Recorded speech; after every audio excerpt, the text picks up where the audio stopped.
नमस्कार दोस्तों। हाल ही में चर्चा में रहा एक विधेयक जिसके बारे में आज हम चर्चा करेंगे, जिसका नाम है राइट टू डिस्कनेक्ट बिल।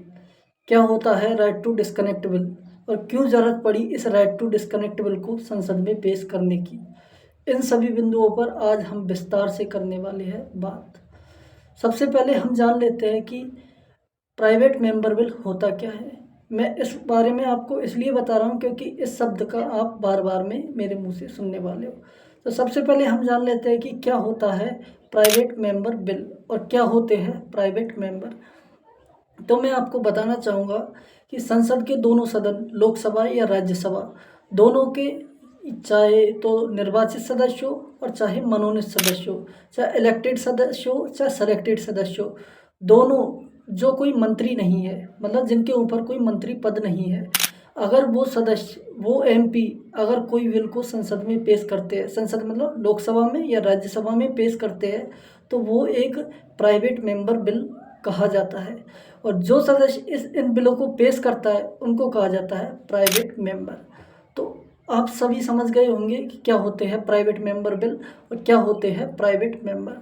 तो अब हम बात करते हैं कि संसद में हाल में जो एक बिल पेश किया गया था जो काफ़ी चर्चा में बना हुआ था, उस बिल का नाम है राइट टू डिस्कनेक्ट बिल। क्या होता है राइट टू डिस्कनेक्ट बिल और क्या है इस राइट टू डिस्कनेक्ट बिल के मायने, आइए हम समझते हैं। तो राइट टू डिस्कनेक्ट बिल एक ऐसा बिल है जिसका उद्देश्य अगर हम एक शब्द में बताएं तो उसका एक शब्द में उद्देश्य है वर्क लाइफ बैलेंस, मतलब जीवन और कार्य में संतुलन इस बिल का उद्देश्य है। इस बिल को लाने की ज़रूरत क्यों पड़ी?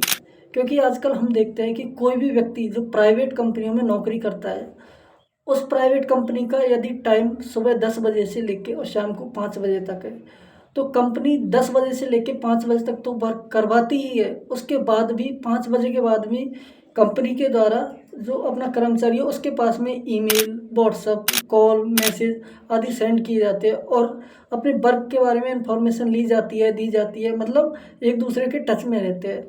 जबकि जो कर्मचारी है उसका जो टाइम था वो तो 10 बजे से लेकर 5 बजे तक ख़त्म हो जाना चाहिए, लेकिन ऐसा नहीं होता। क्यों नहीं होता? क्योंकि जो कर्मचारी है वो तो काम करना चाहता है, वो चाहता है कि मैं ज़्यादा से ज़्यादा काम करूं और इनकम जनरेट करूं, इनकम मुझे मिलती रहे और कंपनी मुझे हटाए नहीं। इसलिए कर्मचारी का एक वहाँ पे जुड़ा रहना चाहता है कर्मचारी, और कंपनी उससे उसके जुड़े रहने के पर्पज़ से उस पर ज़्यादा काम करवाना चाहती है। मतलब दोनों ही एक दूसरे से कनेक्ट रहना चाहता है।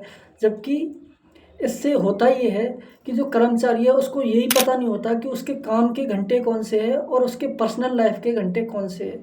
10 से 5 बजे तक वो वर्क करेगा, उसके बाद में वो फ्री रहेगा, अपना काम करेगा, अपने फैमिली के साथ में रहेगा। जबकि ऐसा नहीं है।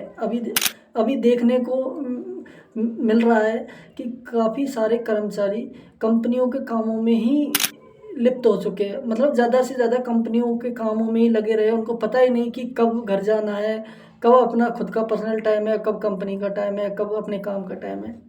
तो इन सभी बातों को लेके जो एनसीपी पार्टी है, उनकी एक सांसद सुप्रिया सूले, उन्होंने ये प्राइवेट मेंबर बिल पेश किया था। इस बिल का आपको बताना चाहूँगा कि जो प्राइवेट मेंबर बिल होता है, ये इस बिल का की जो रूपरेखा होती है, इस बिल का जो मसौदा होता है, वो खुद प्राइवेट मेंबर बिल इसीलिए है क्योंकि वो एक खुद ही जो पेश करता है वही इसका मसौदा तैयार करता है। वैसे तो अक्सर देखा गया कि जो प्राइवेट मेंबर बिल होते हैं वो संसद से पास नहीं होते, अक्सर नहीं होते। जबकि इस बात का मतलब ये बिल्कुल नहीं है कि कोई भी बिल आज तक जो प्राइवेट था वो पास नहीं हुआ। इससे पहले भी काफ़ी प्राइवेट मेंबर बिल थे जो पास हुए थे। इनमें से मैं आपको कुछ उदाहरण देना चाहता हूँ। जैसे मुस्लिम वक्फ विधेयक 1952, ये प्राइवेट मेंबर बिल था, ये भी पास हुआ था। इसके अलावा न्यायालय विधेयक जो 2014 में आया था वो भी पास हुआ था। इसके अलावा ट्रांसजेंडर व्यक्तियों के अधिकारों का जो बिल था वो भी संसद से पास हुआ था। लेकिन इस चीज़ की प्रायिकता ज़्यादा रहती है कि जो प्राइवेट मेंबर बिल है वो पास नहीं होगा। अभी संसद में इस बिल पर चर्चा हुई है, ये बिल अभी कानून की शक्ल नहीं लिया है। इससे पहले भी 2018-19 में भी इस बिल को संसद में पेश किया गया था, लेकिन उस टाइम पे इस बिल पर कोई चर्चा नहीं हुई थी। आपको यहाँ पे एक बात ये भी बताना ज़रूरी है कि जो भी प्राइवेट मेंबर बिल होता है, उस बिल पर चर्चा करने के लिए, संसद में टेबल करने के लिए उस बिल की जानकारी लोकसभा के अध्यक्ष या फिर राज्यसभा के सभापति, जो हमारे उपराष्ट्रपति होते हैं, उनको देना ज़रूरी होता है। उसके बाद ही इस बिल पर चर्चा की जा सकती है। साथ ही आपको ये भी बताना ज़रूरी है कि जो ये प्राइवेट मेंबर बिल था, जिसका नाम था राइट टू डिस्कनेक्ट बिल, ये बिल 2018-19 में और 2025 में, जो अभी संसद का शीतकालीन सत्र चल रहा है, इसमें पेश किया गया था। लेकिन केरल भारत का एकमात्र और पहला ऐसा राज्य है जिसने भी अपनी विधानसभा में राइट टू डिस्कनेक्ट बिल को इंट्रोड्यूस किया है। अभी केरल विधानसभा में भी इस बिल पर चर्चा हुई है, लेकिन अभी इस बिल को कानूनी जामा पहनाया नहीं गया। जब विधानसभा में वोटिंग कंप्लीट हो जाएगी, उसके बाद में इस बिल को एक एक्ट का नाम दिया जाएगा, मतलब एक कानूनी बिल कानून बन जाएगा। फिर हर व्यक्ति को इस कानून का फ़ायदा मिलने लगेगा।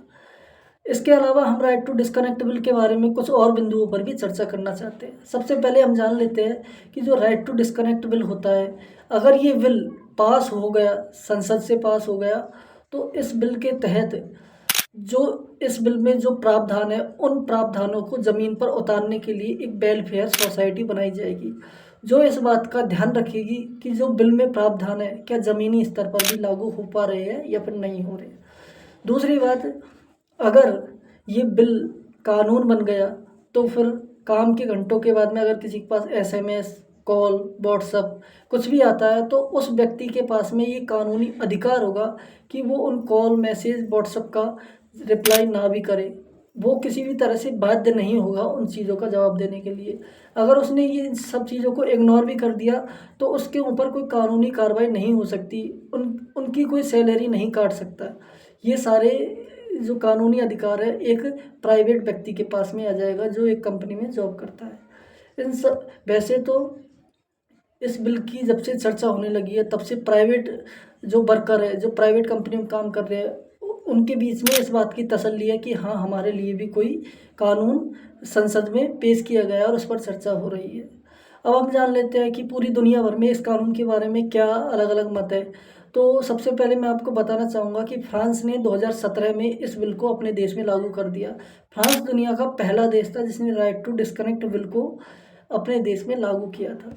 इसके बाद में काफ़ी यूरोपीय कंट्री जिन्होंने इसको लागू किया था, जैसे इटली हो गया, स्पेन हो गया, ग्रीस हो गया, पुर्तगाल हो गया, इन सारे देशों में इस बिल को कानून बना दिया गया, मतलब ये जो बिल है वो लागू है। हाल ही में हमने देखा है कि ऑस्ट्रेलिया ने भी इस बिल को कानूनी मान्यता दे दी है, मतलब कानून के हिसाब से ऑस्ट्रेलिया में भी ये बिल लागू है। अब ऑस्ट्रेलिया में रहने वाला कोई भी व्यक्ति भी, उनके पास में इस बिल में जो प्रावधान है वो सारे अधिकार उनको मिल रहे होंगे।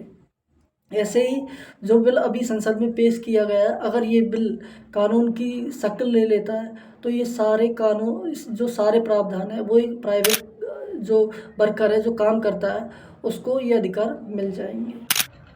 अगर आपको ये सारी जानकारी पसंद आई हो तो वीडियो को लाइक करें, शेयर करें और हमारे इस वीडियो पर एक अच्छा सा कमेंट ज़रूर करें। Thank you.